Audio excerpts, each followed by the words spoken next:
Right. So in the last class we have started discussing about the coins. Only last point was left, right? And then we need to discuss about that the utility of coins as or for writing history, right? And apart from that, we have already discussed about the history of coins. And as you can understand, yes, there was there's a long history of coins, and somehow the coins could be interpreted in multiple ways, right? On the basis of what we can definitely write a history, right? And history, and that's very important, right? And as the coins are there, right, as far as these coins are concerned, right, so you do understand that definitely coins are helping us to reconstruct the history, right? So in what way the coins are helping? So okay, fine. So for the coins, the first information that might be political, right? So the question arises here, what kind of political informations we can draw from the coins, right? So again, we'll just follow the same sort of categorization, and by doing that, we'll try to understand that what kind of information that we can extract from coins, right? So as far as these coins are concerned,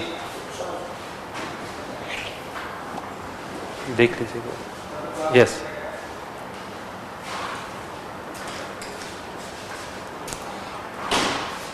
Okay, fine. So political information, right? So what kind of political informations could be extracted from coins? So what do you think that what kind of political information we can talk about?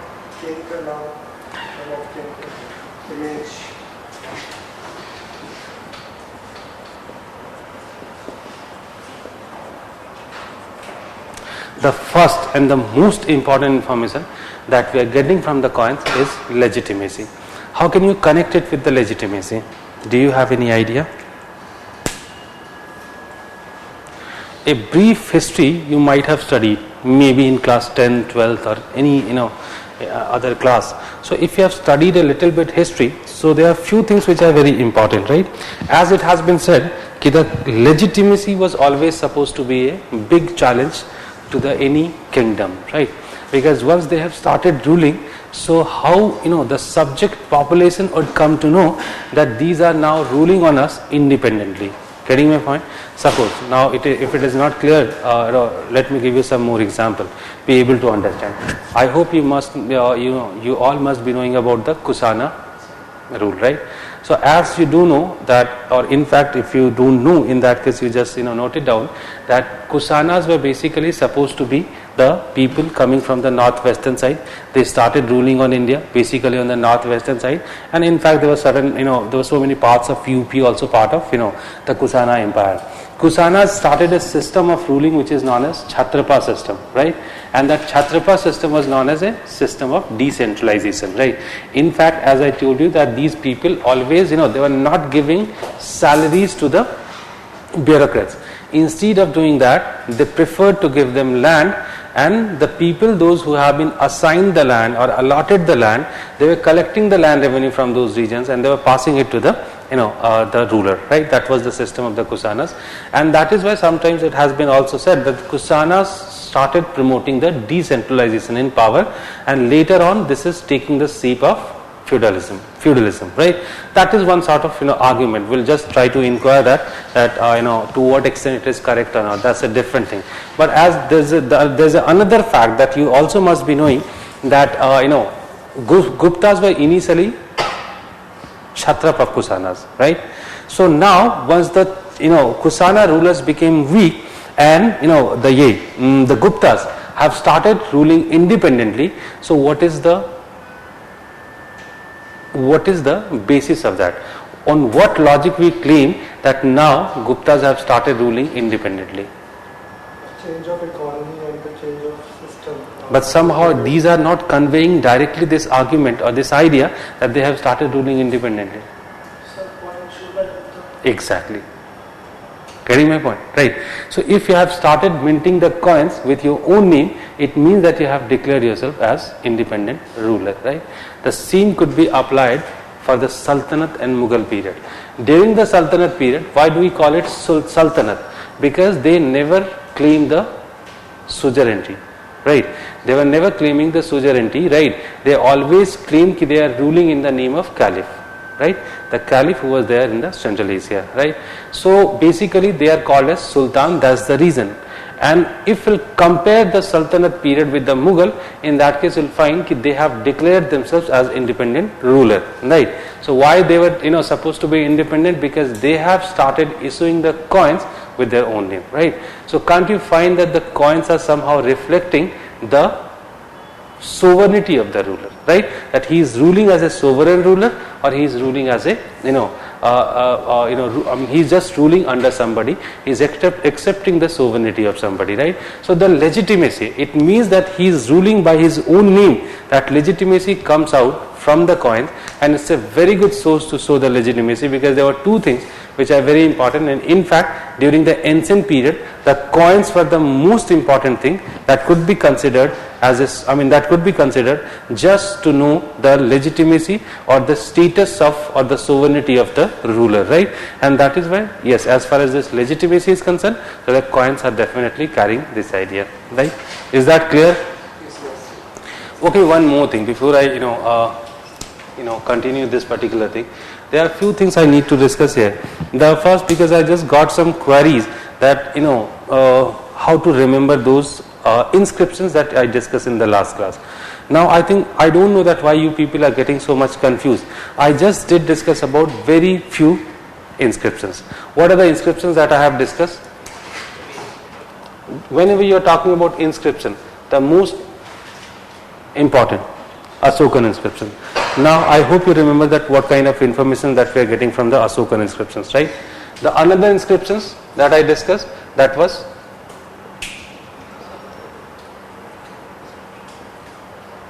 Samudragupta's inscription, right? What else? I discussed about Uttar Meru.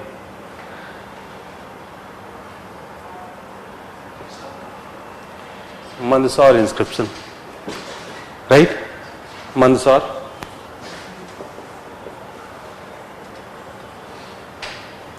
Barabar cave inscription. These are the 4-5 inscriptions. That is what I mentioned in the class. Any other inscription? No, I didn't. Right? So just by putting the reference of these inscriptions, you can write any answer. Right? You can write any answer. So that is why I think there were just 5 inscriptions, and don't try to remember the facts in one go, right? Once you are revising it again and again, definitely you'll remember it. So many times I have just told you that history is not about facts, and that is why there is no need to emphasize the facts. In fact, instead of writing the references or the examples of the inscriptions, if you are writing all the points that we have discussed, okay, these are the information that we are carrying, that the inscriptions are carrying, that's more than sufficient. But somehow, if you are clubbing it with certain examples, that is definitely a sort of value addition. So if you need to get somewhere around 300, so you have to do these kind of things, right? And in fact, it might, you might feel that these are so many inscriptions. I don't think so. Everybody knows about the Ashokan inscription, right? Everybody knows about the Samudragupta inscriptions. Right now, this might be tough for you, but once you have covered the Cholas, right? This would be a very simple thing. Because why? Because once we have studied Cholas, so somehow understand the importance of this Uttar Meru inscriptions, right? Mandsaur, again, whenever we are doing the economic history during the Gupta period, or we are doing the guilds and Srenis, right? This would be very simple. And the Varabara caves, right? As you do know, this is again very important. Whenever we are doing this Ajivika, sect, so there we have to study about the Varabara caves, right? So these are the 4-5 inscriptions, and these inscriptions were again going to come into reference when we are doing those sections, right? So it is not necessary that this is the single reference of the a single reference of the inscriptions which are coming to us. Many times we will revise those same inscriptions, right? And the same inscriptions could be used for writing answers in multiple places, right? Why? Because these inscriptions are almost all carrying different ideas, right? And it could be used anywhere. Clear? So I think it is not very confusing. Is it like that? Yes.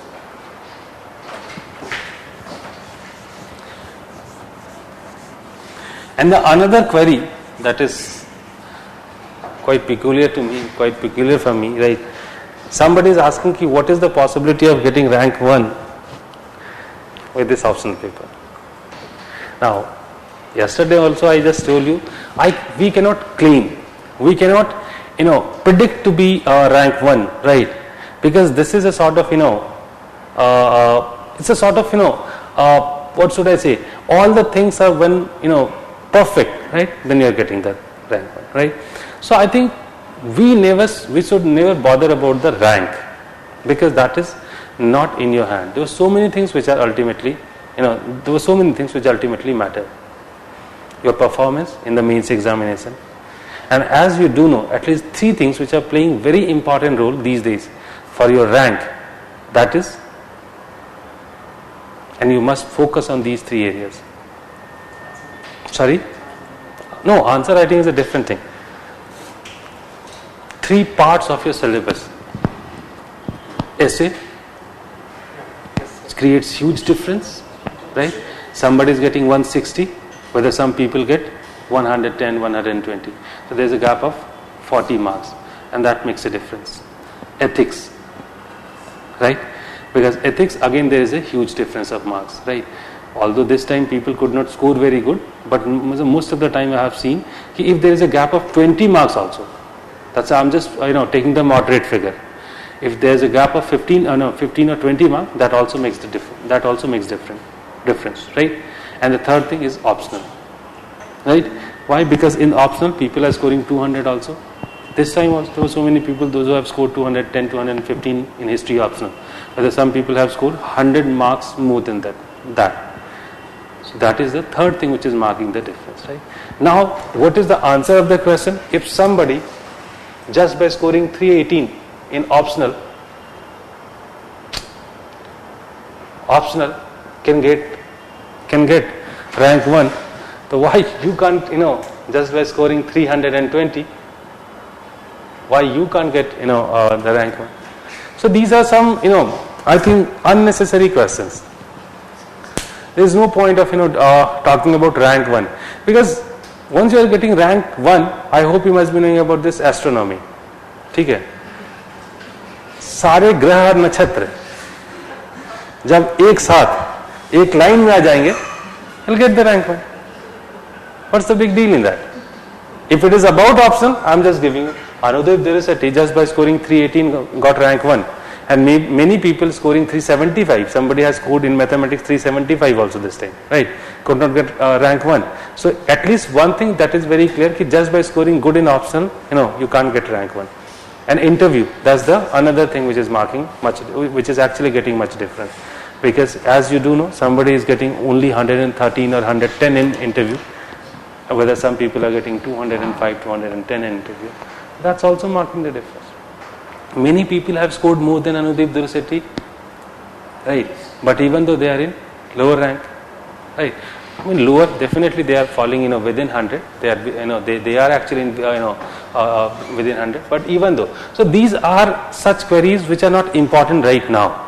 These might be important once you have written the means, given the interview, right? Then it matters. What rank I am getting? And rank 1 is simply getting the publicity, nothing else. Nothing else is happening. Rank 1 is maybe possible that rank 1 is making the destiny change of the teachers like us. That is possible. But do you think that rank 1 is marking any sort of difference in your destiny? Those who are scoring, or coming within 100, they all are getting IS. I'm just, why 100? Even more than that. And he is also IS and you'll be also IS. There won't be any difference between you. So these are the things, you are just wasting your time if you are thinking in this direction. Okay, I have to get rank 1 and some other things. There's no point of thinking these kind of things. You have to just do one thing. Hard work. That's it. You just focus on your studies, right? And many times I have told you that if you are focusing on a right direction, right, you'll just somehow clear the examination. So the first target should be that you have to be in the list. The first target should be this only, right? And the second target, definitely you have to get IS, right? So just prepare in such a way that definitely in one attempt only you are getting IS. That target always should be there. That somehow, if those people, those who are coming and saying, I just missed it by 1 mark. There is no point of saying that. If you miss the means just by 1 mark or 2 marks, it is not the difference of 1 or 2 marks, it's a difference of at least 50 to 60 marks. And if somehow you would have crossed the cutoff, it doesn't mean that you would be in final list. और अगर आते भी हैं final list में, so definitely the rank would be very low. If you are somehow you are getting very good marks in interview, even though you will be just coming in the lower ranks and you will be getting the allied services. So these are not the question in which you are just wasting your time right now. Right now, the only at least for this class, right, there will be the only purpose that there should be only one purpose, that yes, somehow I have to score 300 and if possible more than 300 in the optional. In this class the objective should be that only. There was one more query, right, that query was related to the approach towards history in the general studies paper, right. So what is the right approach towards the general studies paper? I'll just say just few lines on that, right. Definitely here you need to know some specialized information on the subject, right. Whether in general studies you are not supposed to know or you are not supposed to express some specific information on the subjects. Even though being the student of history optional, definitely you must be having more information in some of the questions at least, right. But there is no need to express or there is no need to write the answers with those technical things. As I am suggesting you to write the answers in optional, that you must use sources while writing the answer. You must use historiography while writing the answer. These are the things not relevant at all for the general studies. The first thing. The second thing, you are studying history, that's a different case. That's a different sort of scenario. But if you are preparing only for general studies, you always focus on the general things, right. There should be a brief understanding of the Indian history, right. And while writing the answers, you must have a approach of a layman, that yes, even though you have lots of information, you just try to write the answers with that approach, right. Don't try to show your specialized or your specialization in that general studies, right.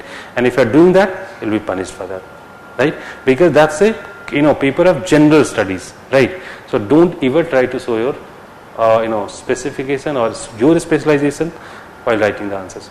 That's it.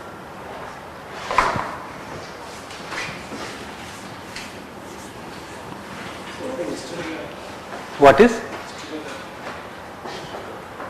historiography? Okay. What do you understand by this term, historiography? Where did you find this term? I just said. Okay. For last few days we have been doing something, right. The first topic that we have started, sources, that is just now, right. So for last few days we have been doing something about history writing. Do you remember that? Right? We have been talking about nationalists, we have been talking about Marxists, we have been talking about subaltern. This is known as historiography. Got it? After the class, you can just meet me, I can explain it to you. Right? Okay, so the first topic that I discussed, that is legitimacy. I think that idea is clear to you, right? So always the coins are carrying the idea of of the status of the ruler, that he is an independent ruler, he is a sovereign ruler or not, right? So these kind of items, and that's the most important information. Next,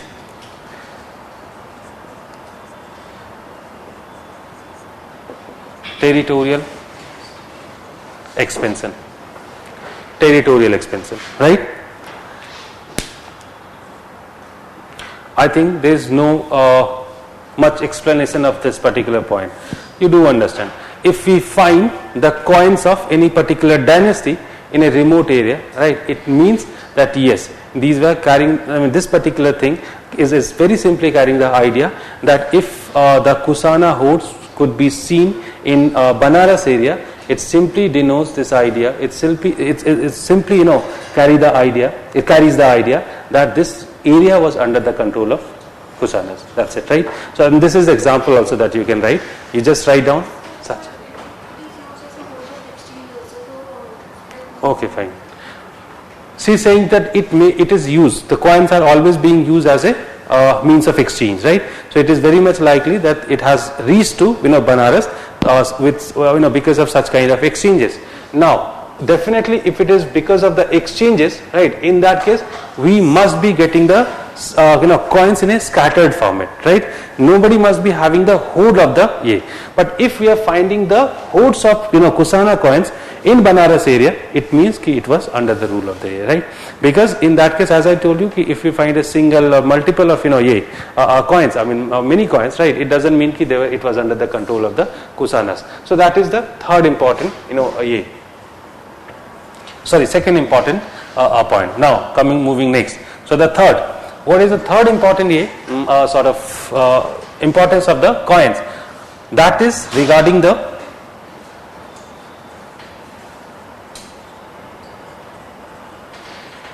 genealogies.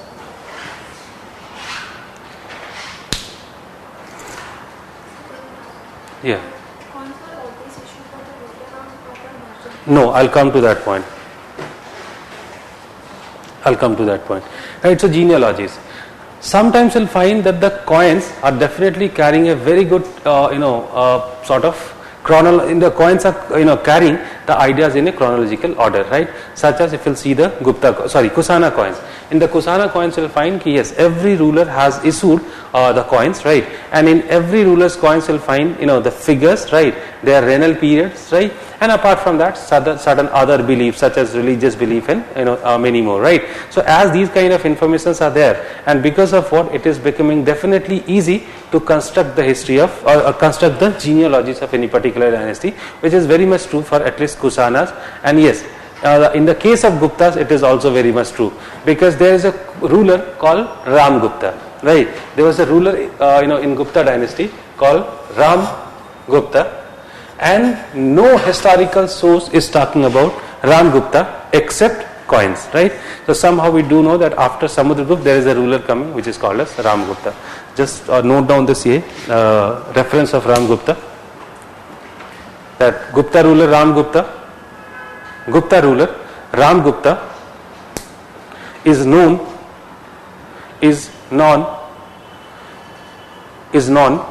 only through coins,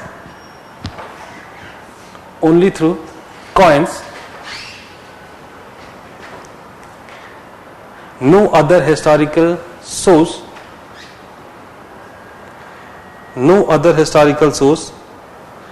is talking about this individual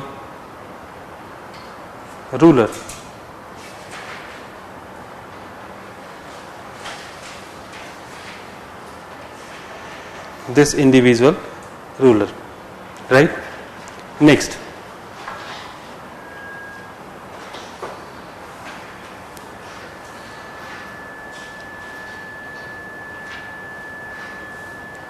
right? Okay, what is the next important information that we get apart from the political information? That coins are definitely the most important source to know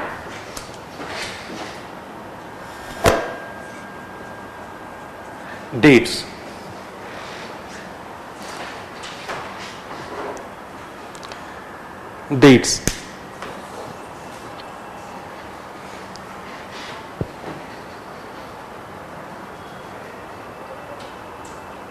Look, I have already discussed about the Kusana coins and the Indo-Greek coins. They have started minting the coins in the line of the Roman coins, right? And somehow they started copying the same sort of culture of minting the coins. And in fact, in those coins, I just told you that they have started mentioning about the dates. Most of the rulers, they have mentioned the dates like dates in a different way. That might be an issue with the coins, like they are minting the coins after the incoronation of 10 years after the incoronation, right? So in that way they are mentioning the dates. So sometimes it might be problematic, but even though I think there is a very good chronology that you can decide on the basis of the coins, right? So definitely dates have been fixed in such a way which is going to help us while reconstructing the history. So dates is definitely a unique information that we get from the coins, right?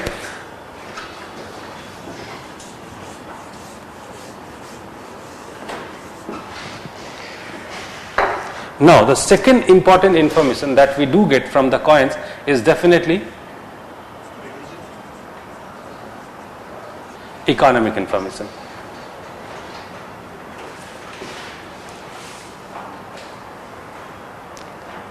economic information, right? So as far as this economic informations are concerned, right? So there are multiple ways through which we can know about the economy of the contemporary phase, right? So if it is coming to the economy, so definitely the first thing that I told you while telling you the history of coins, that definitely if it is about coins, right? So the idea of urbanization is being carried by the coins, right? So what kind of status is there? So definitely, if I'm comparing, right, there is a question. Now, in what way we can use it in multiple ways. There is a question which is coming and which is asking you to compare the economy of 6th century BC with the economy of the post-modern period. And I hope you might have seen that the questions which are coming on the transformations, right? Because they are simply asking that write the history of economy between the period 3rd century BCE to 3rd century AD. These kind of questions are being asked, right? So very simply on the evidences of, definitely you won't find the direct answer of these questions in the books.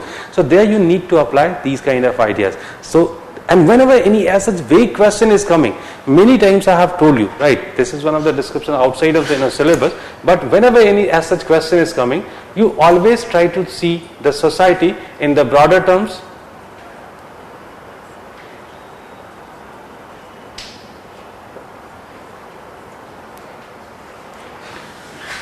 That's it, right? This question is okay, fine, specified you for the economy, right? If any vague question is coming, right, in that case always try to analyze the question in this direction, right? There might be some subparts within the polity, within the economy, religion, but the broader framework of the answer would be this, and there might be some inner framework that could be fit here, right, in that way. So suppose any such question is there, so very easily you can compare the economy on the basis of the coins. So suppose if I comparing the 6th century BC with the Kusana period, so somehow you'll find that the coins are more affluent or more prosperous during the period of Kusanas, right? And these are more frequently being used during the Kusana period. And whether if we'll talk about the Janpada period, so during the Janpada period you'll find that yes, only the punchmark coins are there, silver coins are there, which is not true for the Kusana period. And of course during the Kusana period we'll find the currencies or the coins of different values, right? Gold currency is there, silver currency is there, copper or bronze currency also could be, or the coins also could be seen. So somehow I just told you in the last class also in what way we can interpret or analyze those that particular stuff or that particular information. So definitely the Kusana period has always been considered, or we can say the postmodern period has always been considered as the most prosperous phase in history, because that's the period when the India got connected with the Western world and very frequent trade was going on with the Western world, right? The Silk Route, you can discuss about Uttarapad, Dakshinapan and some other thing.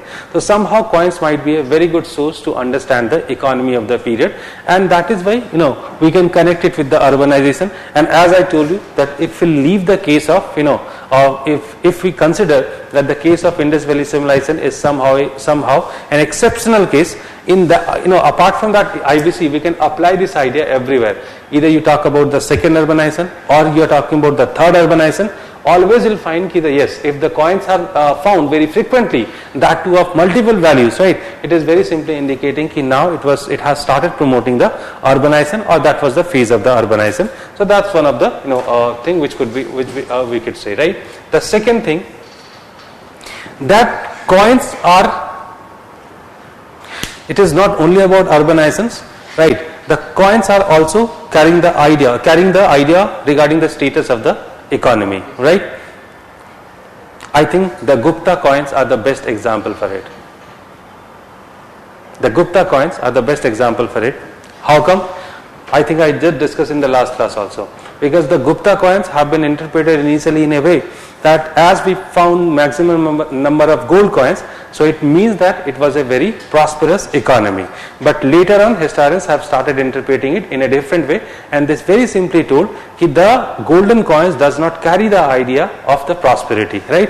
Because they very simply they are saying that if we found that much number of gold coins, it means that the money was concentrated to a particular class, and that is why we can't say it was the prosperous phase of human society, rather it shows the declining trend in economy, because until and unless you find the currency or the coins of multiple values, it very clearly shows that the economy is somehow declining. And then people got intended to link it with some other developments in the in other areas, such as now they started finding the reasons for the decline of trade and commerce, such as they are saying that okay fine, what happened, the what should I say, yes, the Roman Empire, right, the trade which was going between India and Roman Empire, that declined, and in fact that was definitely a good source to get the gold, right, and that's the reason they are saying, right.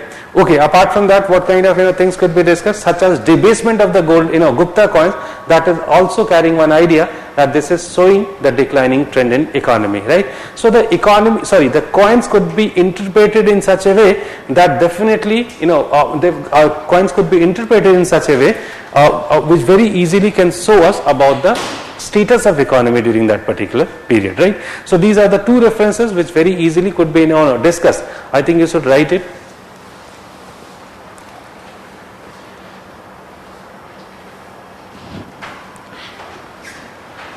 Coins are helping us to understand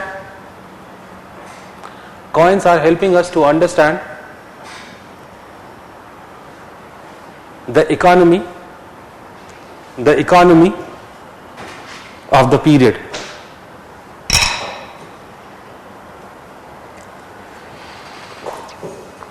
Such as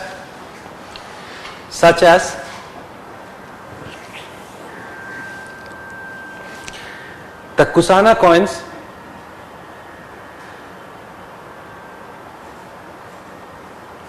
shows the prosperity of trade and commerce, prosperity in trade and commerce,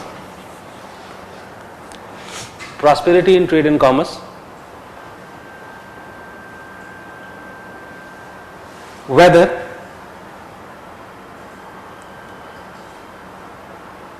the Gupta coins in bracket you just write down only gold coins. Gupta coins shows the declining trend in economy,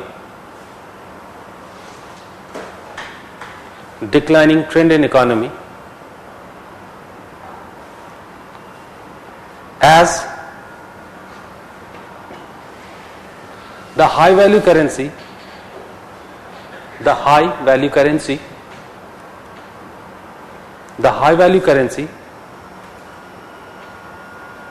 shows the concentration of money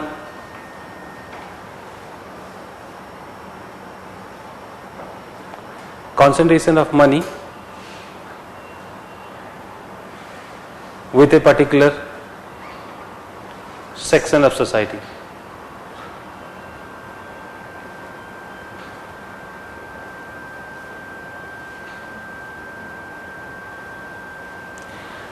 Now this could be dealt further on also, right. Now this idea could be dealt with many other branches also, such as if the money economy is declining or the coinage culture is declining, so as you can understand later on this was connected or this was linked with the feudalism. If the money economy is declining, it means that the ruralization of the society or ruralization of the culture was increasing, right, and if it is about ruralization, it means that it could be connected with feudalism. So if you have certain other sources for feudalism, right, and if it could be connected with the coins, so somehow you are getting a positive source which is talking about the declining economy and the growth of feudalism, right. So there are so many things or so many conclusions which could be made out of this, and that is where coins are helping in multiple directions, right. So this is the second economic information. Third,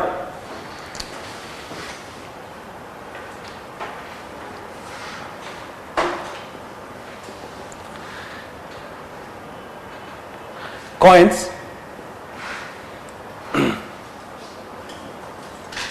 minted by or issued by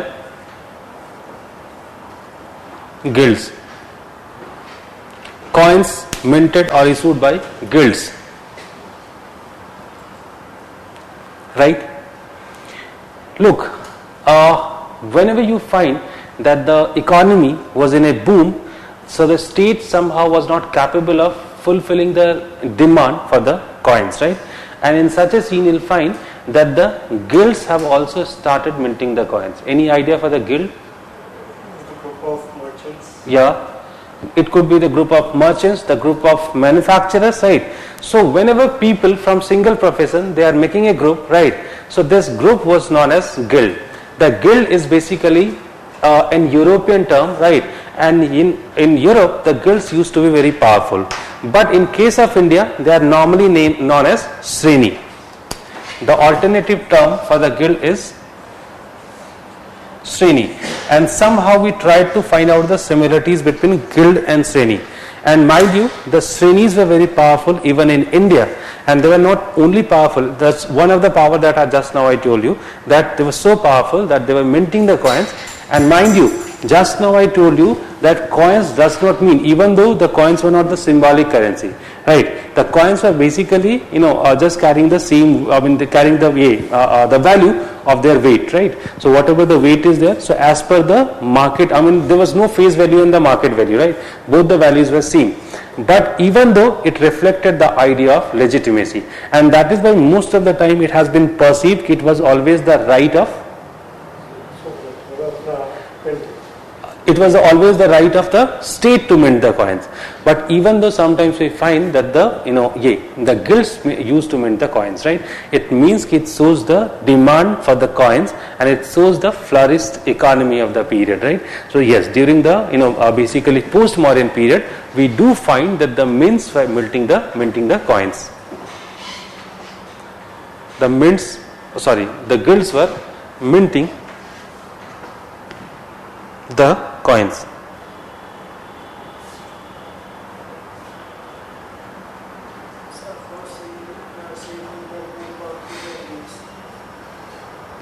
Loudly. Srenis were more, no, I didn't say like that. Srenis were similar to the guilds. Because guild and Sreni both are not the parallel concepts. Guild is basically the concept used in Europe, Sreni used in India. Later on, again you are not getting the point. Whenever we are trying to find out the similarities between the European society and the Indian society, it shows something. It reflects something. Can you tell me that what kind of historians must be trying to find out the similarities between European history and Indian history? Sorry? नहीं? No. Nationalists अलग करके दिखाएंगे. Nationalists will always show the difference between the European society and Indian society. Sorry? Subaltern and Marxist. Subaltern नहीं, Marxist. Why Marxist? So the philosophy of Marx was different to that of Lenin. In the last class I just told you, I think in last to last class, I just... Based on the two ideology, the owner and the labor. So they try to come on the society. You are just getting it in a distorted way, right? It's not about comparative, right? Very simply we can say that Marx told us about the 5 stages of development, right? And these are like I just told you about, and it was all about economy, right? I just told you about the slave mode of production, feudalistic mode of production, right? And if you are talking about that mode of production, so I hope you can understand that the guilds must be playing very important role for the production, because just now I told you that guilds were basically made by the manufacturers, by the traders and such kind of people, right? So definitely the manufacturing guilds are there. So I hope you can understand that they must be playing very important role in production, right? And that is why guild is one of the important institution in the development of economy, right? And the Marxists always try to find out the similar sort of developments in India, right? So these are the people, those who are getting the debates regarding the feudalism. Yes, there was a feudalism in India. Yes, there was a guild in India, and that term became so frequent in India that we have completely stopped using these terms. We have very frequently started using the guilds only. And it has been supposed that the Srenis, the English word for the Sreni, for the Sanskrit word Sreni is guild. Getting my point or not, right? These might be two different things, because during the ancient period there was no as such correlation between Europe and India. But even though we have perceived, yes, function wise these all are same, right? But even though it has been perceived it is a it was a system in India known as Sreni, but it was very similar to guild, and that is why we have started calling it guilds only, right? Fine. So what was I telling? Sorry. You got my answer, right? I got your answer. Sorry, okay. So this is the next important thing that we can discuss. That yes, it was being issued by some of the guilds also, and it has been accepted, or it was accepted by the state also, and the state approved such kind of coins. That's the also important thing, and somehow it also shows the relationship between the economy and the state, right, or the guilds and the state, right? So it is a very good example to which is so I hope you will manage this point. Should I dictate some lines on this? No? Fine. Okay. Next. Sometimes the guild were also issued by the municipal corporations, right? Basically the body which used to govern or which used to regulate the city administration, they also used to mint the coins, right? You didn't get it? There was a sort of administration, or there was this administrative system in the cities also, right? I hope you must be knowing about Puram, right? Pur. Normally most of the cities were known with that name only, and basically Pur was the term which reflects nothing but the urban areas, right? If any Pur is there, it is actually reflecting the urban areas. So out of these urban areas, there were some which were very important, and there was a body which used to work there, or there was an institution which used to work there, and that institution also used to issue coins, right? And it was also accepted by the state, and in fact it also shows the requirement for the coins in the system, and it also shows the the multiple use of the coins in the city areas or in urban areas, right? So you just write down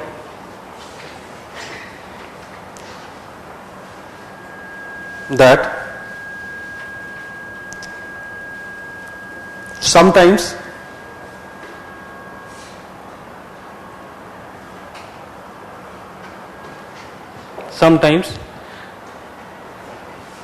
the administrative bodies of cities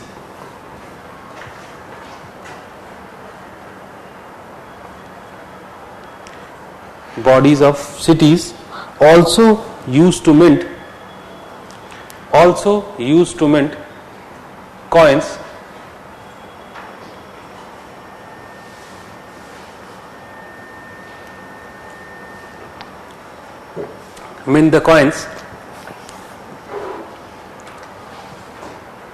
and it was approved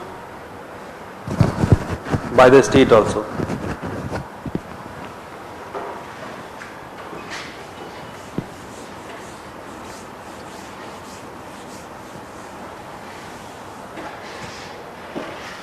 One last point for the in the economy, that was trade and commerce relations. Trade and commerce relations, right? If we find the Roman coins in India, it shows that yes, India had a trading relationship with Rome, right? So very simply it shows the trading relationship.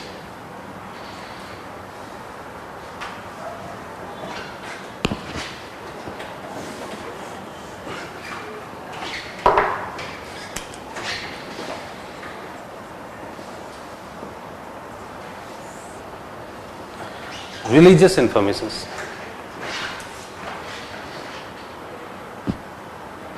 Religious informations, right? So Roman coins in India, it means that Roman trade was extensively used by common people. Roman trade was extensively used by? The common people were also involved in the Roman trade. Well, that's a unique question. Look, if any trade and commerce you are talking about, so involvement of normal people definitely would be there, because if you are talking about any business, right, any sort of business, so definitely it needs the help of the laborers, it needs the help of some other people, those who are working on such kind of, because in South India you'll find there were so many srenis functioning, right, and these srenis were very powerful, and in fact there were many history of such Srenis could be seen. In fact, those popular texts from South India such as Mani Mekhala and Silapadikaram, you'll find the references of such kind of organizations in the Srenis, and in fact there is a detailed discussion in what way they used to function, in what way or what are the countries from what are the countries with whom they are having trade, right? What are the areas they were engaged in, right, such as manufacturing or trading, what kind of relationship they had with the state. So many multiple interpretation will find. So if any such kind of business or Sreni or guild you are talking about, so definitely it involves the common people also. But as far as the coins are there, the coins are not signifying the importance of that, because as far as the Roman coins are concerned, so mostly you'll find the high value Roman coins, because this trade was very, the trade surplus was with India, and mostly they used to pay in gold currencies. So now the next thing is religious information. So yes, for the religious information, the coins are also playing very important role. So what kind of things we can talk about the coins? Definitely the belief of state in religion, right? Very simply, just write the point. The belief of state in religion.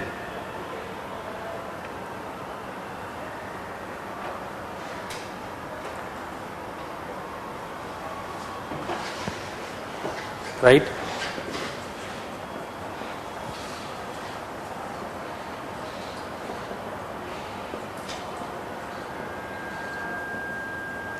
Religion. I think you have lots of examples for this, like Indo-Greek coins, Kusana coins, right, and Gupta coins.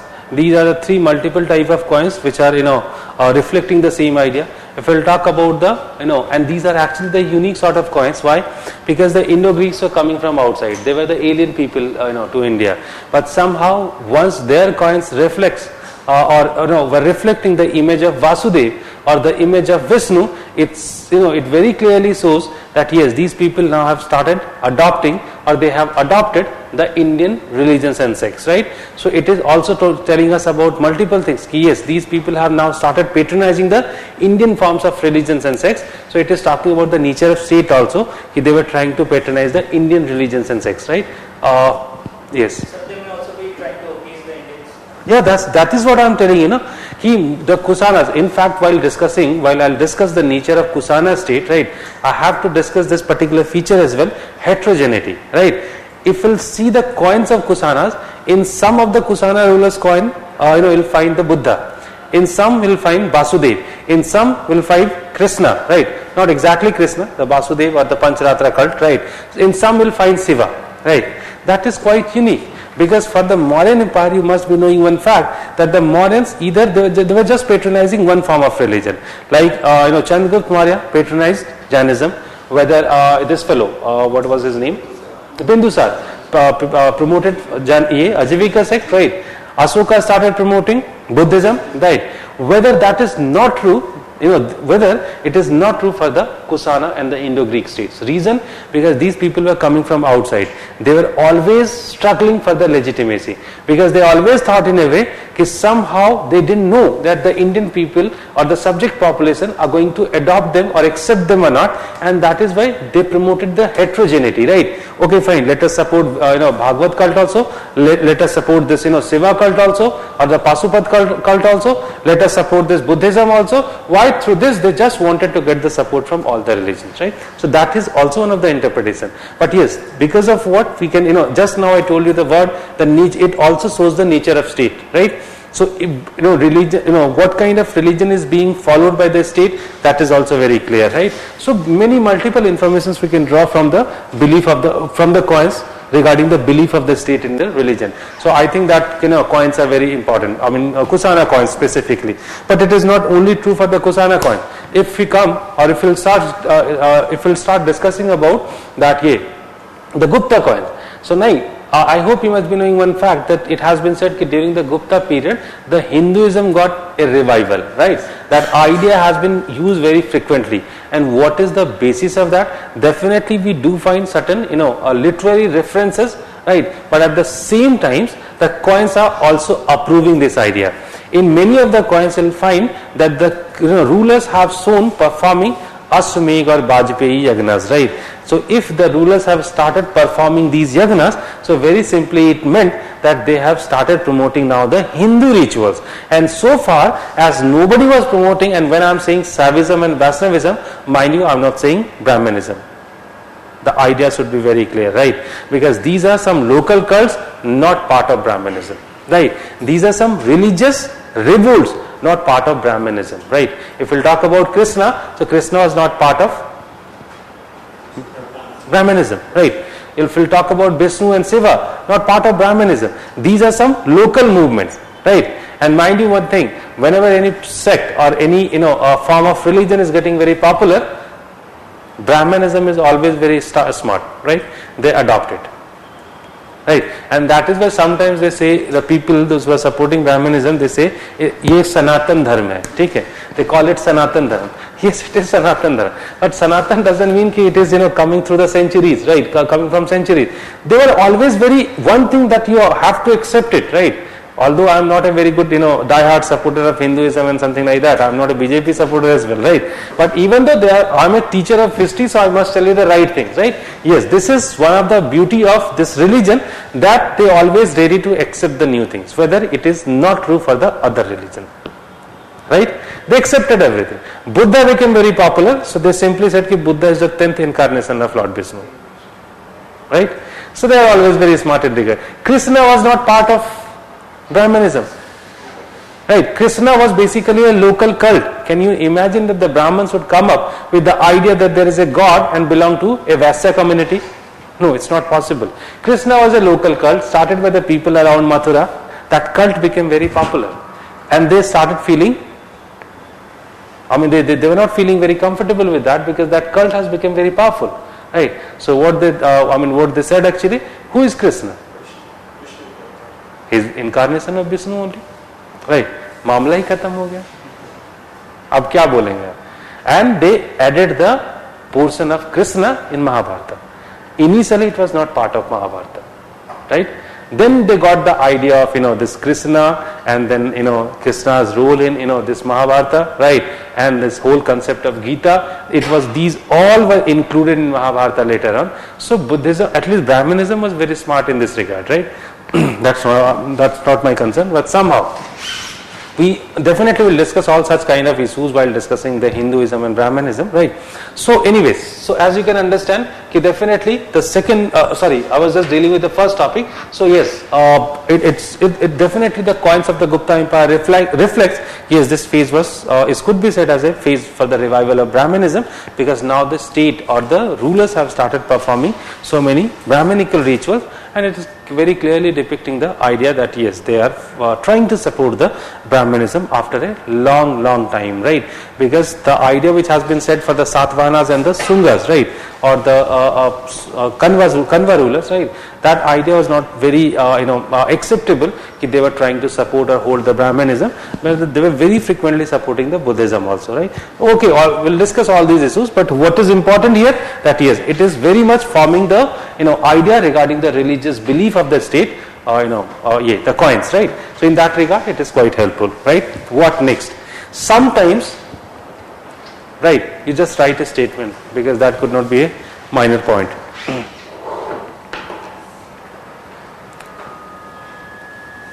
Sometimes, this is the second point, right, in religion. Sometimes coins tell us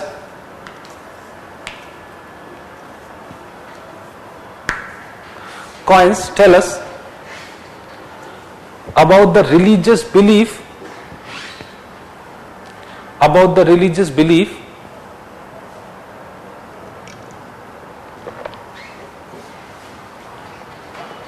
of different regions,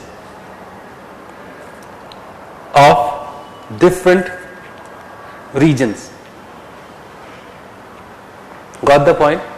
Let me give you an example, right? You'll be able to understand it. I hope you must be knowing about Afghanistan, right? And you do know that in Afghanistan, it was not Islam which was the most popular religion. It was basically Buddhism, Jainism and Hinduism, right? These three were the most popular religions in Afghanistan area. And definitely we do have certain references also. For the Buddhism and Jainism, Specifically for the Buddhism, we have certain evidences such as, yes, very good, Bamyan, Begram, Gandhar, right? These are certain examples. But yes, we also say that it was also a center, that northwest, specifically Afghanistan, was also a center for the Hinduism.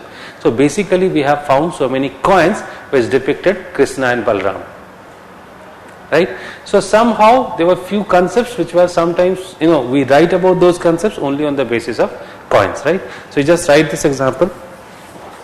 In Afghanistan we find coins of Krishna and Balram,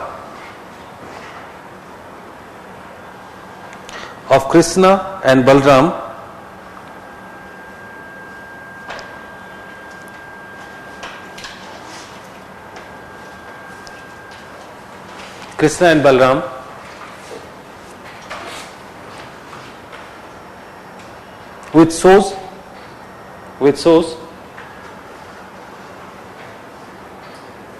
that on a certain period of time, this region was following Hinduism as well. In a certain period of time, this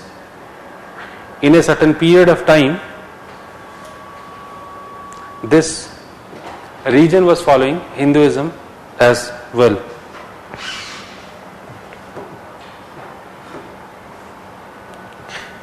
Next. So, Yeah. Because also say about the Turkey, as we found bogus inscription in Asia Minor. In 14th century, I think 1400 BC. Yeah, true. It tells about around 4 gods of India.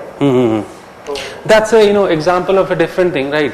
That inscription that you are talking about is basically showing about the Aryan connection, right? So we'll discuss that inscriptions while doing the Aryans.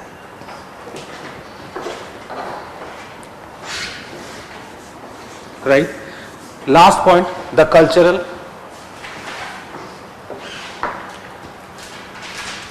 informations.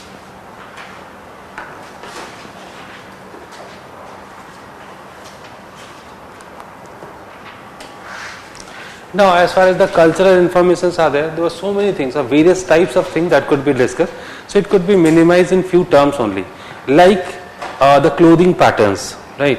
Suppose, as we do know that after the coming of the Kusanas, we have started using pants, leather boots, overcoats, and some other thing.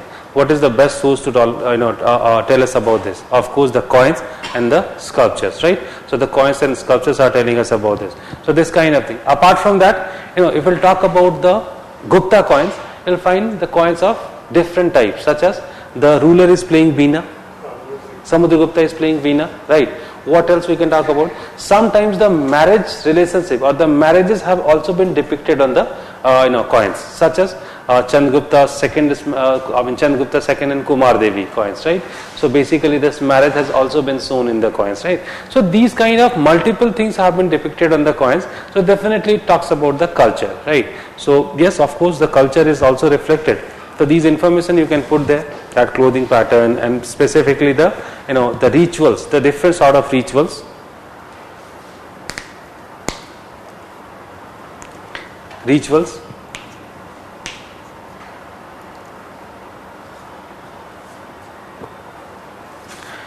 Right?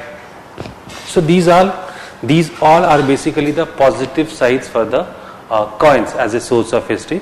Let us talk something about briefly negative sides of the coins, right? So what might be the negative aspects of the coins as a source of history?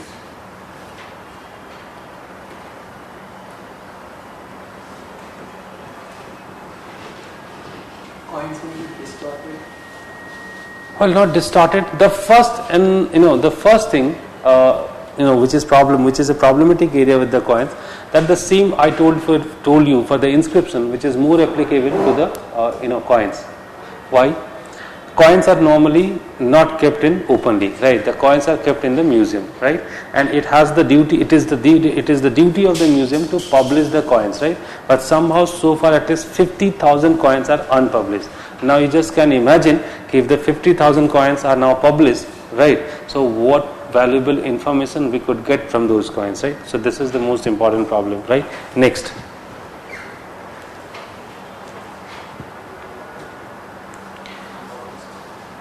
are unpublished. The list of coins are unpublished.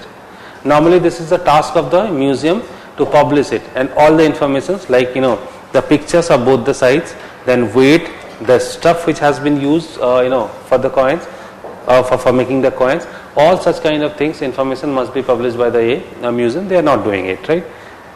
The second thing,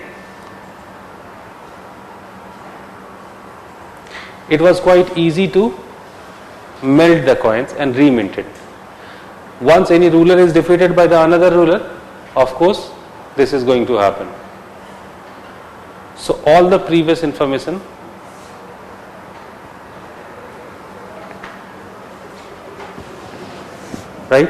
lost, all the previous information lost. Third, did you get this point or not? It's a very simple point, right? Clear? Third point. Third is very simply, we only find or found those coins which were not in use. Try to get my point.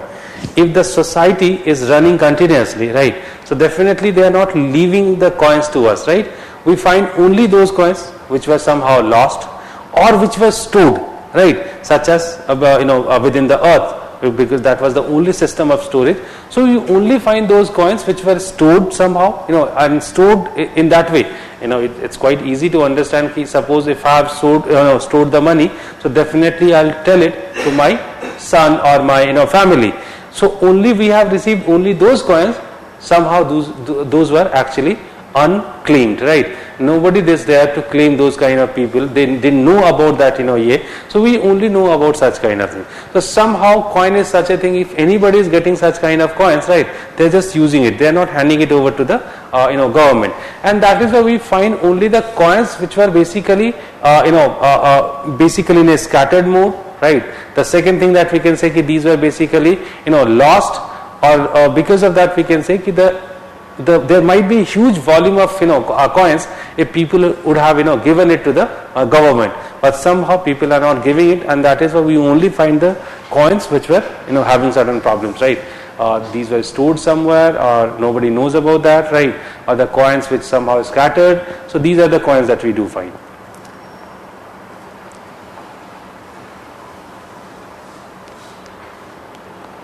Next, sometimes the coins were carrying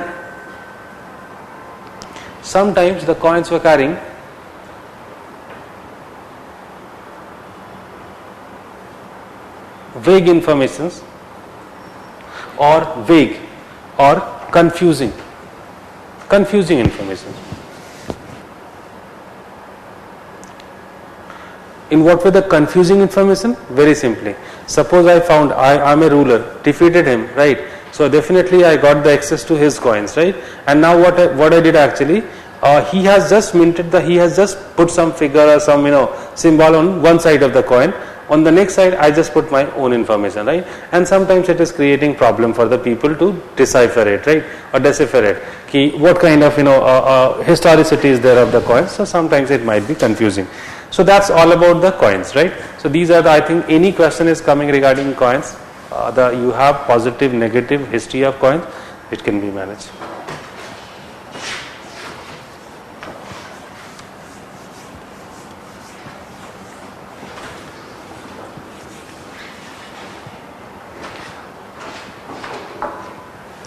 Now the literary sources.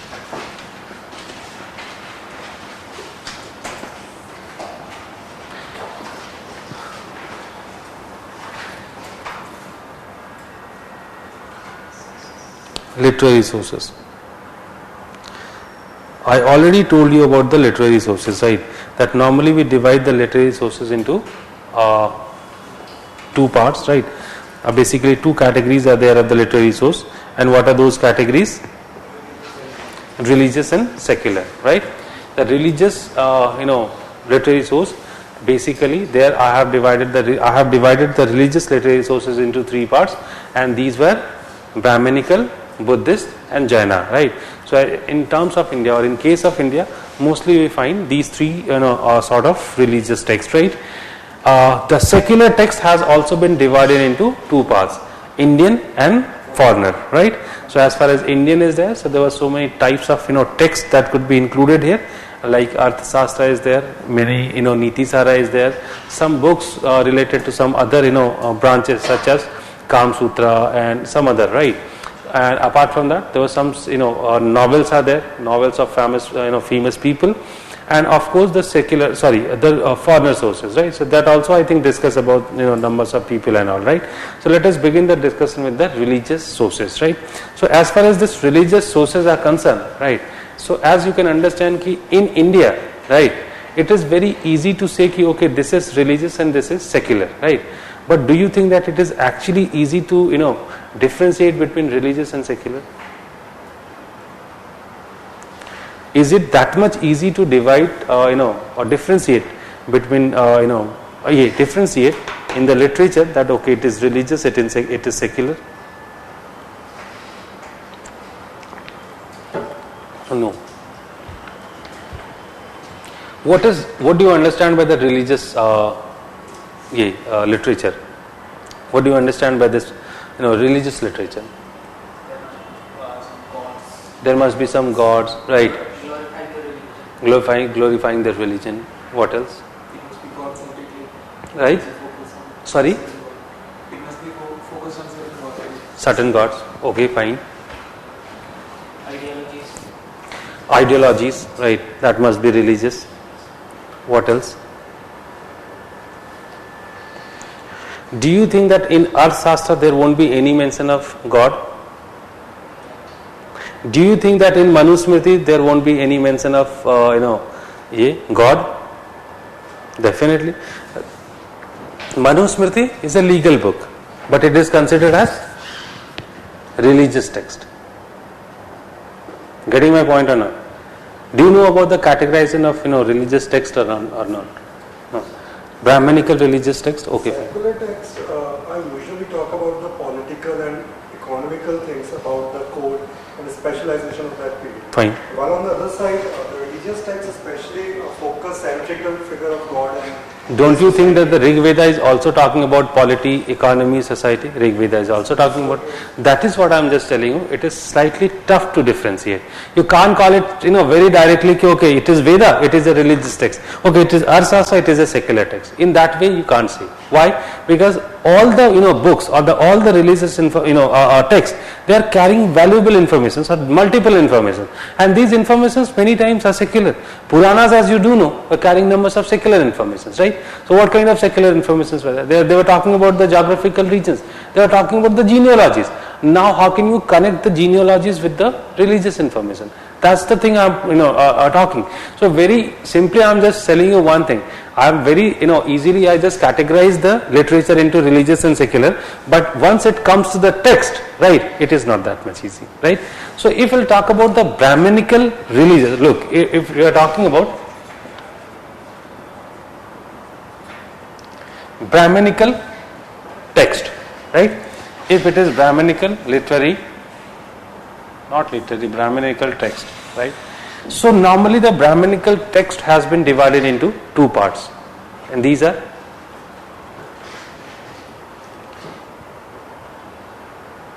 Shruti literature and Smriti literature, right? What is Shruti literature? Which is, sorry? It is not written. Very good. It passed from one generation to another generation just by listening, right? So that is why it is known as Shruti literature. It is passing through the ears, right? And that is why it is called as Shruti literature. If it is about Shruti literature, right? So what are the texts falling in the category of Shruti literature? Vedas. What else?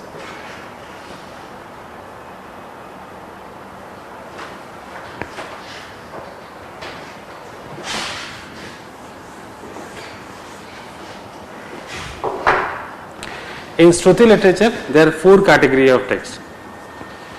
Vedas. Second,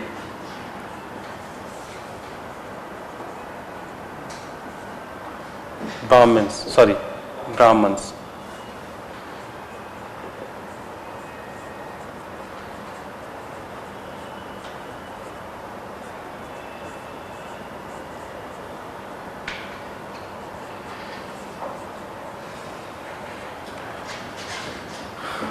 Vedas, Brahmans, Aranyakas and Upanishads.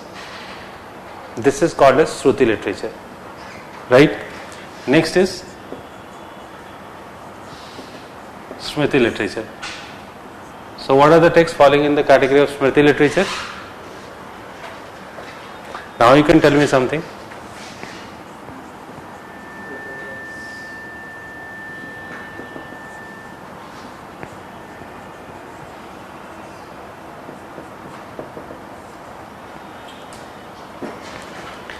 Vedangas, Puranas,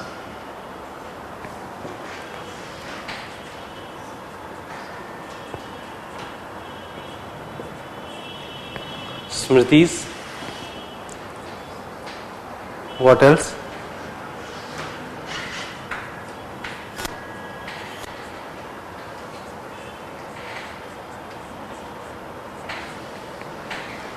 Epics.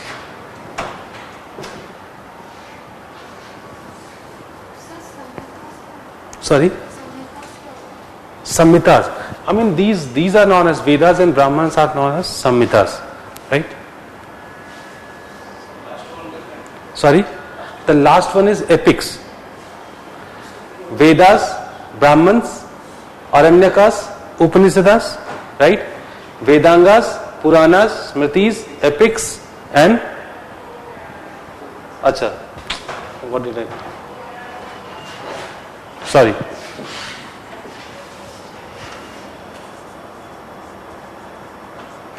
Sutra literatures.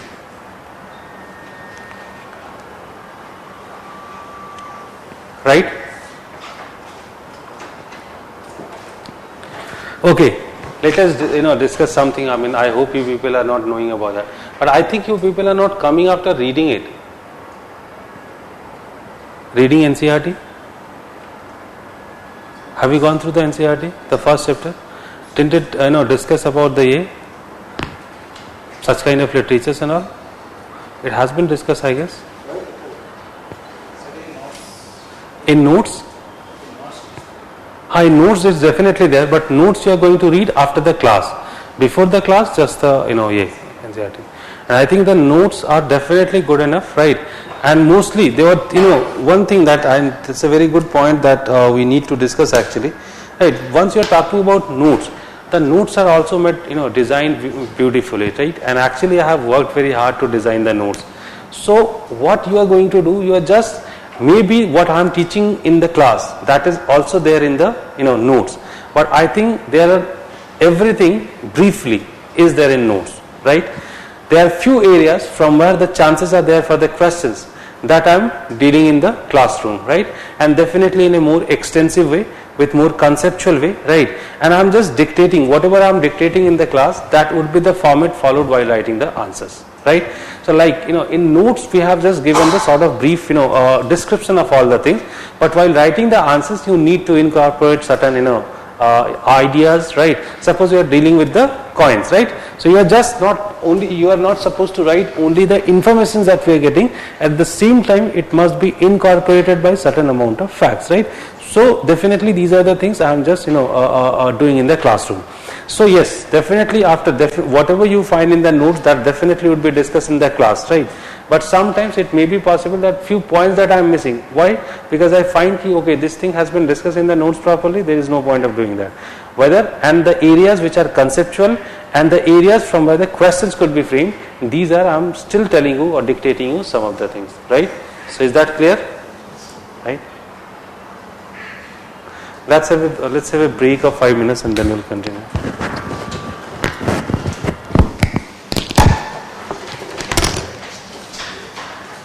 Hello?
Okay, so Vedas are there, right? So there are 4 Vedas, and these are Rig Veda, Sam Veda, Yajur Veda, Athar Veda, right? These are the 4 Vedas, and today I am just briefly discussing it, and in tomorrow's class I will just discuss about the historical interpretation, right? So as far as this Rig Veda is there, so there were so many complications. Basically, the main concern of this particular class or this particular topic that we people are doing, it's in what way we can extract history from it, right? But before that, we need to understand the main concept or the main content which is there in those kind of texts, and somehow it could help us to understand the history. So as far as Rig Veda is there, so very simply we say that the Rig Veda, the time frame for the Rig Veda was 15,000 to 1000 BC, right? BCE actually, right? So Rig Veda is 15,000 to 1000, but that's a sort of simplification, because many other people, they have actually categorized the Vedas, or they have told us the right time.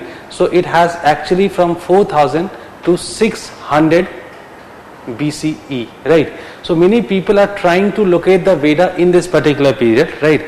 And it was a sort of simplification, and based on certain evidences, that we call that Rig Veda was somehow developed between 15,000 to 1000. But even though you must be knowing one thing, that in Rig Veda there were 10 mandalas, and out of 10 mandalas it has been said that some of the mandalas were developed later on. So as these kind of complications are always there with the Vedas, we can't fix it, or we can't fix the exact date of the Veda, even though this is the normal perception, right? And in why we people cannot fix the real age of the Vedas, that's a different issue that we'll discuss in tomorrow's class, right? What is there in the Rig Veda?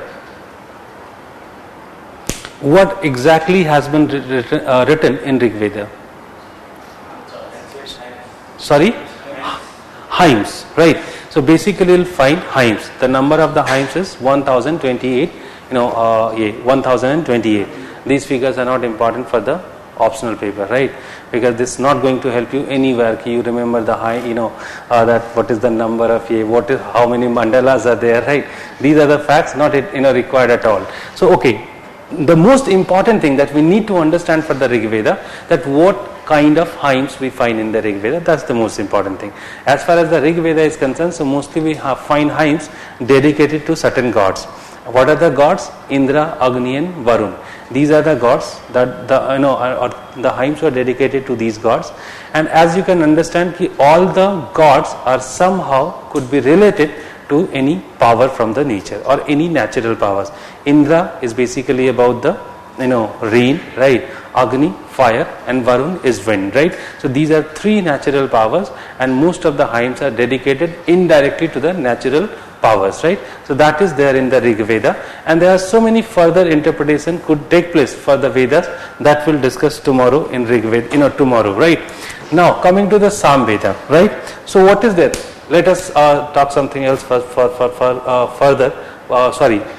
the 3 Vedas firstly. So what is the age for the Sam Veda, Yajur Veda and Athar Veda? Later Vedic period. So normally we say it is from 1000 to 600 BCE, right? That is the age which has normally been told us, right? But again I'll say that it is a sort of complicated system in which we can it's slightly complicated. We can't fix in such a way the real age of the Vedas. Why? Because as you do know that the Vedas were not compiled during this particular period. The final compilation of the Vedas are coming somewhere around 4th century BC or 4th century AD, right? So as it is compiled much late, and if you think there was no further change in Vedas, so I think you people are mistaken, right? There were so many manipulations and the changes, right, which definitely took place within the Vedas, and that is why it seems slightly, typical, or it's slightly complicated to fix exact date or age of the Vedas, right? But again I'll say after the date, if something which is important, so that is what content is there in those Vedas. If we'll talk about Sam Veda, so in Sam Veda you'll find most of the hymns from the Rig Veda have been repeated in Sam Veda, but even though it's a different Veda, And the reason lying behind this fact is in Samveda, a new tradition has been added, and that tradition was regarding the music, right? So what is the significance of music? That now simply you cannot chant the hymns to appease the God.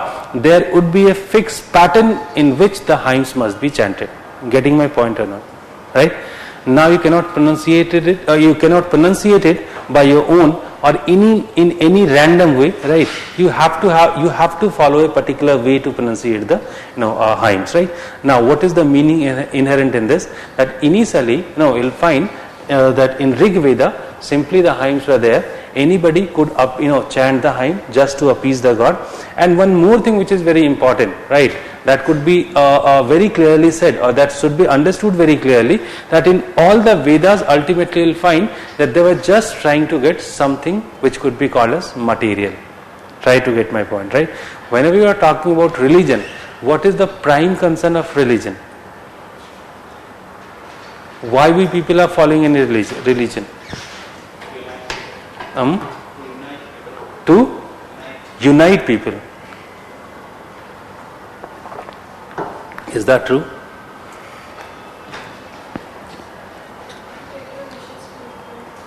Wishes fulfilled.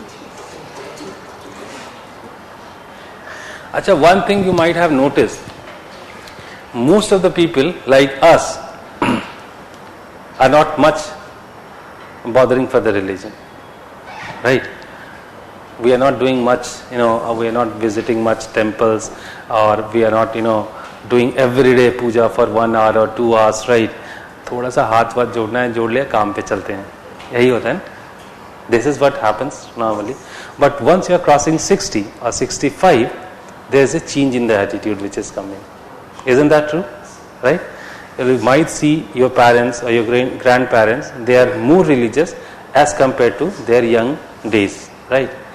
Have you even thought why this particular change is taking place?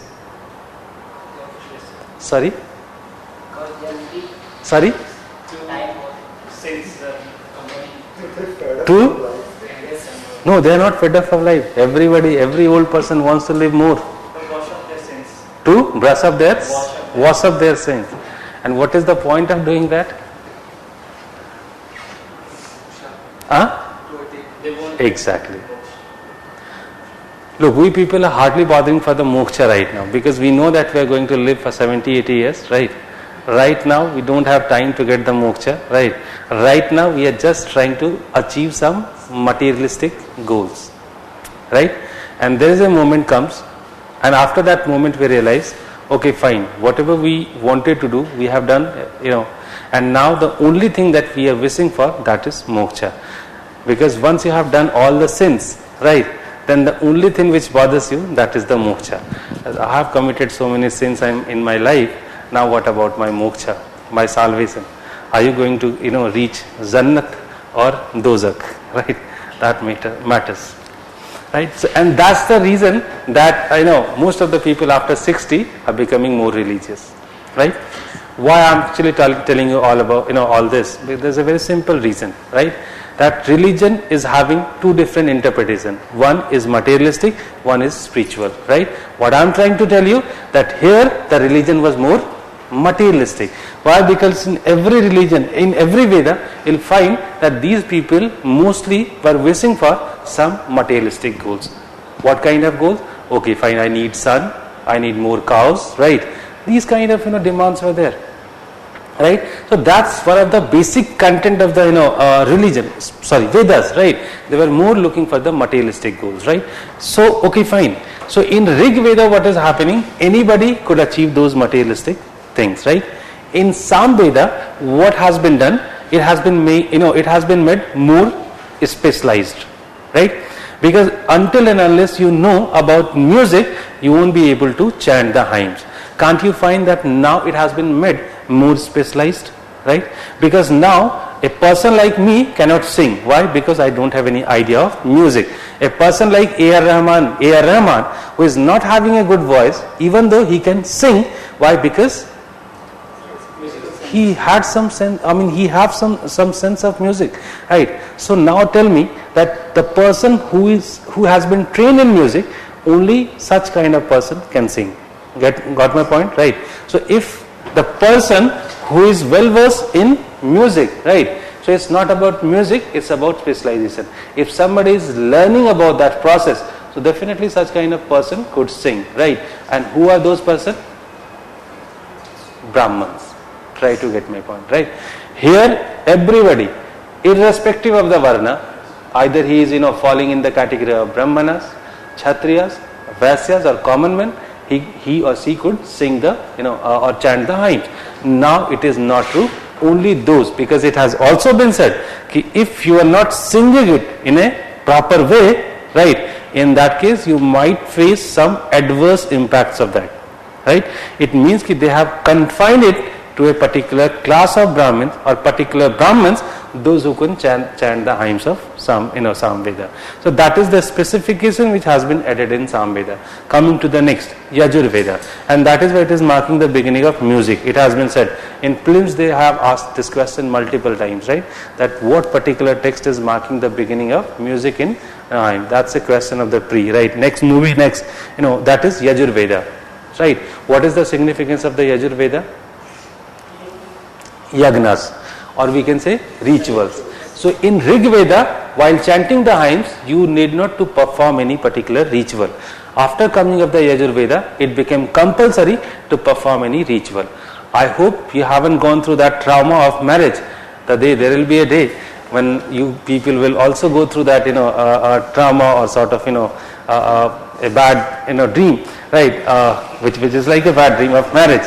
So while this marriage ceremonies are taking place, so there is a pandit and who is telling you, okay, abhi chawal daliye, abhi food daliye, or put something like that. You don't know about that, right? So it means that there is a system, or there is a sort of there's something which is fixed. Okay, when he is chanting this hymn, you have to put rice.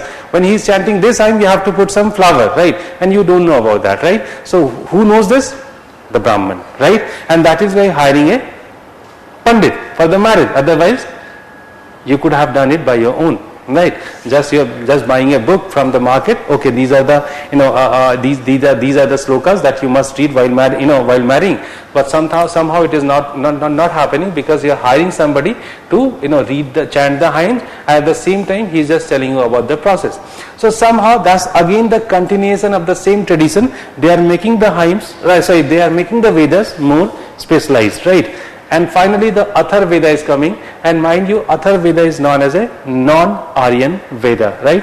Why? Because in Atharvaveda you'll find the things which are slightly different from rest of the three Vedas, right? So what are the things which are different? Basically Atharvaveda talks us, Atharvaveda tells us about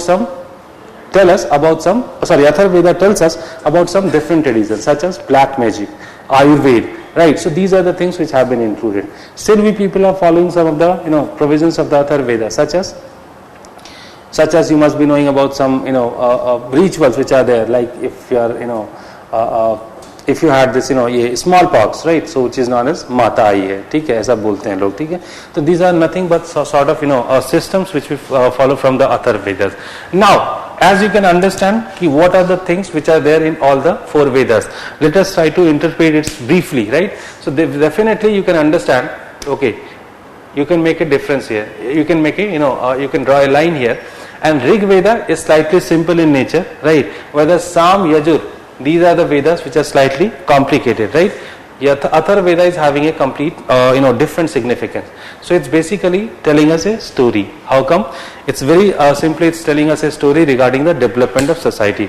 When the Aryans are coming, and you do know, during the Rig Vedic period or the early Vedic period, there was no Varna system being followed by the society. There was a very weak Varna system which only told us about three Varnas, and these were Brahmanas, Kshatriyas and the common men, right? There was no concept for the Sudras, right? But if we'll go further, you'll find, basically if we'll go to the later Vedic period, you'll find that the Varna system is coming. And why Varna literally means color, right? So what is the significance of that Varna? Right, so as these people got started, they started intermingling with the local communities, right? As they started mixing with the local communities, and now there was a different sort of categorization which was very much required in the society. Otherwise, the Sudra could also be the Brahmin, because in Rig Veda it has been written that anybody could adopt any profession, right? But now this practice had to be stopped, because if the same practice would have been followed further or in later Vedic period, in that case many native people would have turned into Brahmin, and that was not acceptable by the Aryan people, right? That's the reason that they are making the Vedas more and more specialized. Got my point, right? But at the same time, there's another thing that you must remember, that whenever you are talking about the inclusion of the native people within the Varna system, you can't accept only the people, you can't adopt only the people, you can't Aryanize only the people. At the same time, you need to follow, or you need to adopt certain practices of those people also, and that's the reason that they included the Atharva Veda in the list of the Vedas, and that is why I just told you it was a non-Aryan Veda, right? So it tells us about a story, it tells us about the expansion of the Vedic society. It tells us about the Aryanization of the rest of the native people, right? And that is why we can find it is not only the territorial expansion, right? Because as you do know, during the early Vedic period they used to live only in the the Sindhava land, sub-Sindhava land, right? Later on they started moving towards east, right? And then upper Gangetic plains. So this is basically a story about the expansion of the society and inclusion of the native people within the Aryan society, or in another word you can say Aryanization of the native Indians, right? And that is why these kind of complications have been included. That's the reason which is marking the beginning of the Varna system, and that is why how come we extract these kind of informations, right? Definitely through the Vedas. We just try to reconstruct the history, and that is how we are trying to create a history that in what way the Aryans were expanding in India, right? So this is the concept of the Vedas, right? There are so many other things that we'll discuss tomorrow. Now coming to the next, Brahmans. So what is Brahmins? It's a text. Don't get confused. It's a sort of what is written in the Brahmans is the explanation of the Vedas, right? Or you can say if the Vedas are textbook, right, then the Brahmanas are guidebooks. So the further interpretation of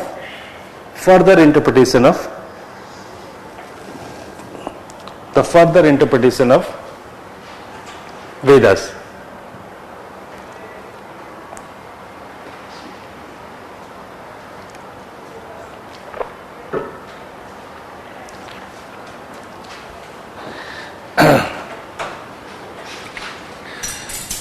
So somehow you do know that certain Brahmins are associated with Vedas, right?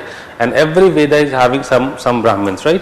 So basically these Brahmans are nothing but the explanation of those Vedas. But again I'll say you the same thing. No need to remember the names of the Brahmanas, right? No need to remember that what Brahmanas are associated with which Vedas. Nothing important. Yes, there were few Brahmins that might be important, such as if we'll talk about Satpat Brahmin, right? That is one of the Brahmin which is giving you detail regarding so many systems of society. So in that regard, right, we need to understand the importance of some of the Brahmanas, but those factual sort of things not at all required in the optional paper. You just need to know about the conceptual things what we people are dealing with, right? Now next, moving to the Aranyakas, right? And all these developments, right, except Rig Veda, whatever the Vedas that you find, right, and Brahmanas, Aranyakas, Upanishads, these all got developed during the later Vedic period.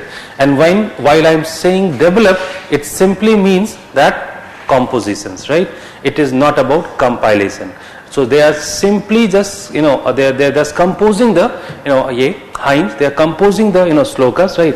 Definitely they are not compiling it, because I think they did not know how to write Sanskrit, because Sanskrit was simply a dialect. It was definitely not a it was not having any script, right? And the Devanagari script, I just told you in the last class, is coming into existence much late.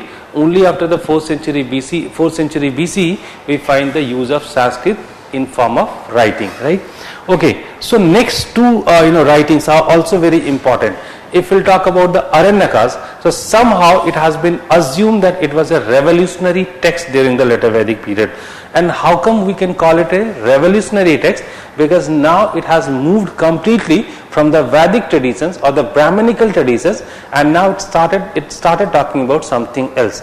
So the thing of, or the sort of religion that we have seen so far, it was more materialistic, but now the spiritual part of the religion is coming into it, right? How come? Because the Aranyak literally means forest. Forest means that some Brahmins have started moving towards the forest, and they started saying that, okay, apart from the rituals, you might follow some other path to get the salvation. So the term itself, salvation, is a sort of unique term right now, because these people were definitely following rituals, right? Or we can say this yagnas and some other thing. But the prime concern of following the religion was materialism, right? They were just trying to fulfill some materialistic goals.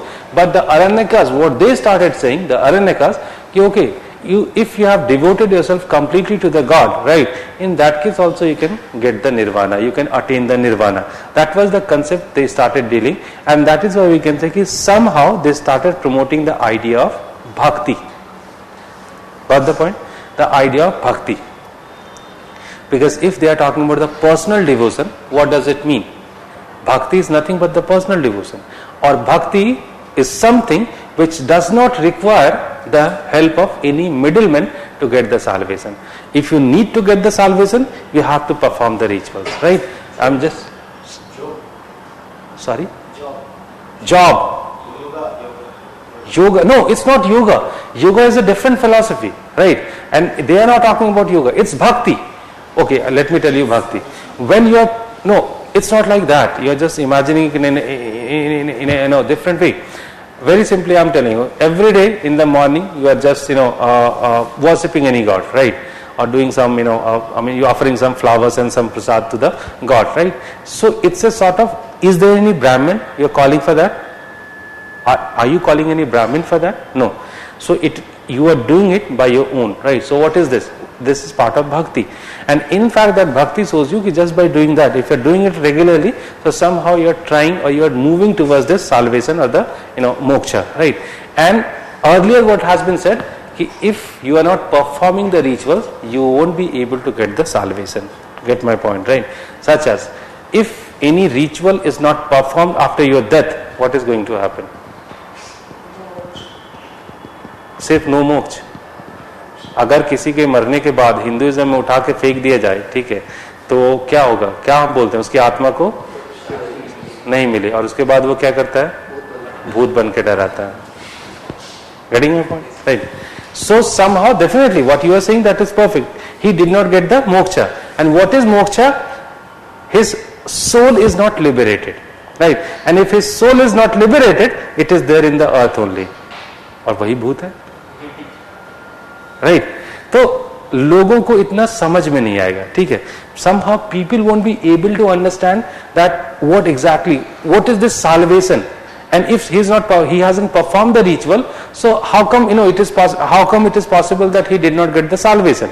It was quite tough to make them understand, but it was quite easy to make them understand. If this ritual was not performed, you will become a ghost.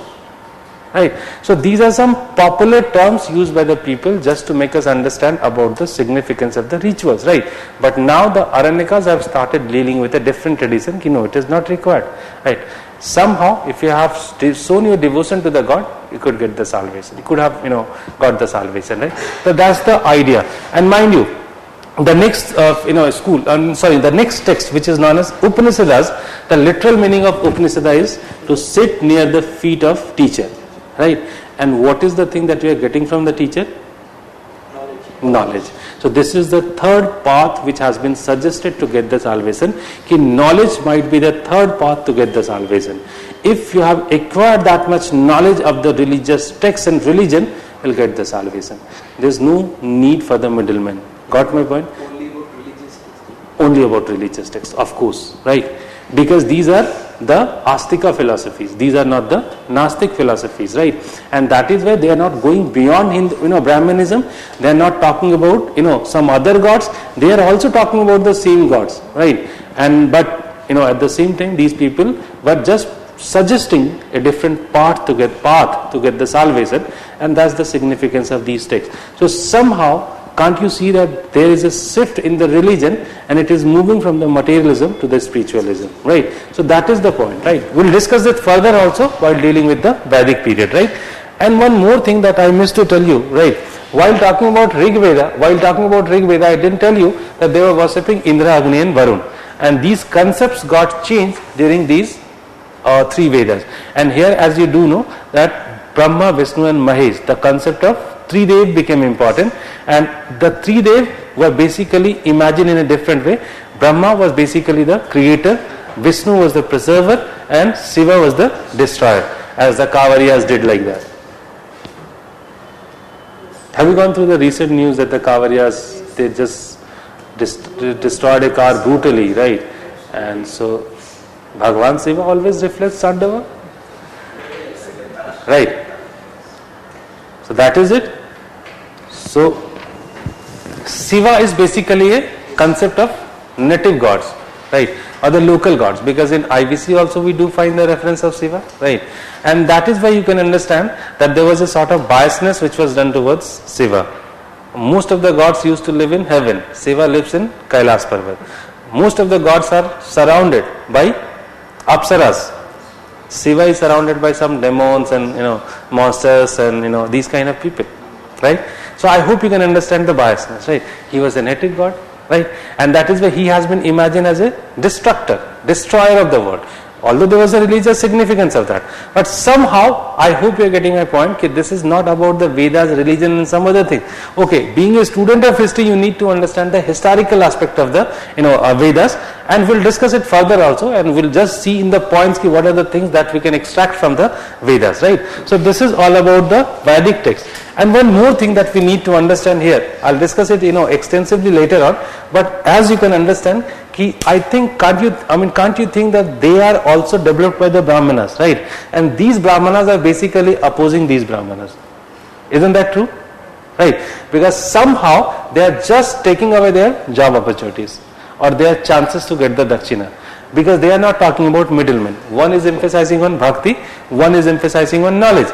And in both the places you don't require a middleman to get the salvation. It means that they are against the Brahmins which are there here, which are here. It means that these are those Brahmins which actually were not happy, with the system.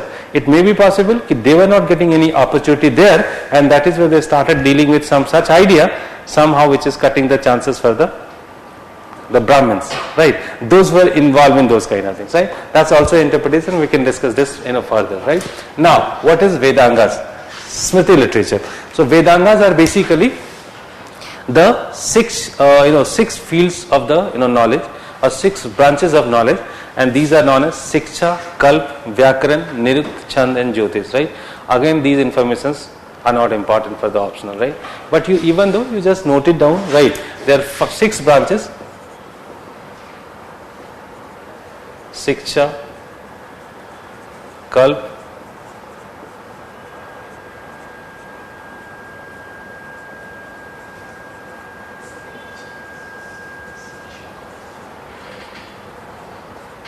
right?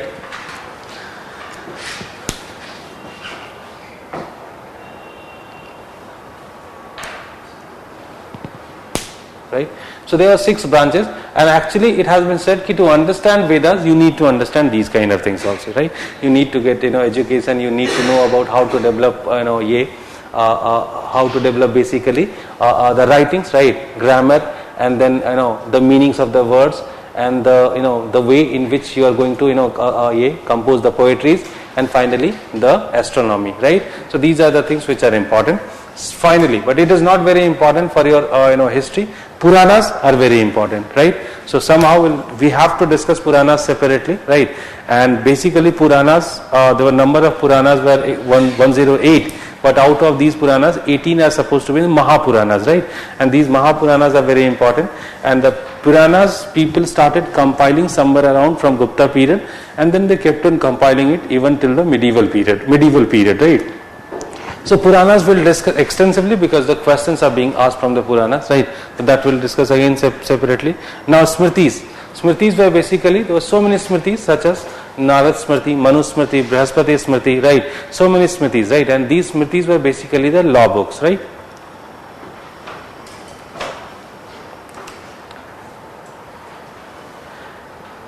The epics, right? So the epics basically included Ramayana and Mahabharata, right? And the first thing that is very important, that is the historicity of Ramayana and Mahabharata. Do you think that these were the really historical events? No? So we can't say like that, we don't think, right? We have to prove certain, we have to give certain evidences, right? So the first thing, that Ramayana and Mahabharata, if we'll analyze Ramayana and Mahabharata, you can say one thing, that these Ramayana and Mahabharatas were not developed on a particular time, right? And it took around 1000 years to be developed, right? So there was a longer period in which it has been developed. So the second concept, definitely it was not developed by a single author. Multiple authors might have contributed, and in fact if you'll read Mahabharata, in that case you'll find that the writing style is also changing over the time. So you'll find that in some of there were 18 parvas in Mahabharata, and in different parvas you'll find different writing style, which shows that in fact the Sanskrit is also changing, right? The Vedic Sanskrit could not be seen in Mahabharata. It means that people have started compiling it later on. So there were so many things, so many proofs are there which are saying that Ramayana and Mahabharatas, these are not a sort of a simple story, or these are a story of any particular phase. There might be possibility that the basic story has been picked from any small story, right? But later on, further you'll find many extrapolation with the books, right? So there were so many complications in Ramayana and Mahabharata, and in fact there were different stories of Ramayana and Mahabharata that could be seen in India. Suppose if we'll take the case of Ramayana, right, you'll find there were so many different stories of Ramayana popular in India, right? In northwest there is a different Ramayana. In northeast there is a different Ramayana. In central India there is a different Ramayana. And in fact there is an article by M.N. Srinivas which is talking about 300 Ramayanas. That article was banned by BJP government, right? Why? Because ultimately it was hurting the religious sentiments of the people, right? I don't know. It was not hurting my religious sentiments, but it has been said. Initially we used to teach this particular article to the students, right? So 300 Ramayanas, and mind you, in every Ramayana you'll find different stories, right? And in fact, what is the reality that we'll read? There were so many stages of Ramayana also. If we'll go for the first stage of Ramayana, you'll find that there was a very simple story of Ram, and Ram was not imagined as God also. And Ram was simply a person, character wise he was a very tough kind of person. That's simple thing, right? If we'll go further, then you'll find there were so many things which started getting incorporated in the Ramayana, such as further moving that Ram is becoming God, right? The concept of Varna is coming into the system, right? And story is also moving towards south or towards Lanka, right? Or towards east, right? So these kind of changes could be seen in Ramayana, right? So it is simultaneously true from Mahabharata also. And in fact, some of the historians have also interpreted in a way that Mahabharata is actually older than Ramayana. Let me tell you, let me give you some, arguments by which you can prove that Mahabharata is older, right? Such as, if I are talking about, normally it has been imagined that Ramayana was held on Treta Yuga, which was before the Dwapar Yuga, right? But if we'll see Mahabharata, and in Mahabharata also you'll find multiple changes, right? So in Mahabharata you'll find that the women were more liberated. In Ramayana, women were not much liberated. So now if we'll compare it with the history, in that case we'll find that in Rig Veda women were liberated. In later Vedic period, you'll find more subjugation of the women. So if you'll read Mahabharata, you'll find the instances of Draupadi. Do you find any such instance of Draupadi in Ramayana? In Ramayana you have always imagine an ideal woman, right? Ideal woman. she is Sita. Right? So if we'll interpret those kind of things, we'll find multiple of things. I was just telling you about Ramayana. So Ramayana, as I told you, there was in some story it is not Rama who is killing Ravan. It is Lakshman who is killing Ravan. Right? So again we'll talk about the informations. We are drawing from Ramayana and Mahabharata. So the information, this is again one of the important and this question could be asked any time in the UPSC. In what way history, Ramayana and Mahabharata are helping us to reconstruct the history. So yes, we have to discuss Purana separately, epics and Vedas, right? So there are three sources that we are going to do tomorrow, right? Now the last, Sutra literature, right? So what is this Sutra literature? There were three form of Sutra literature, and these are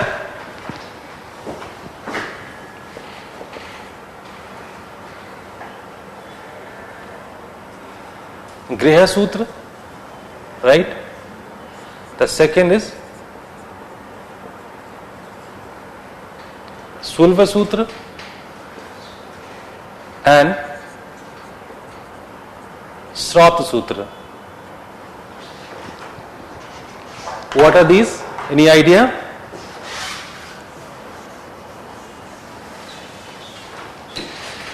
Griha Sutra, domestic rituals, right? Srauta Sutra, public rituals, right? And Sulva Sutra, basically the technique of making the fire altars or the Havan kunds, right?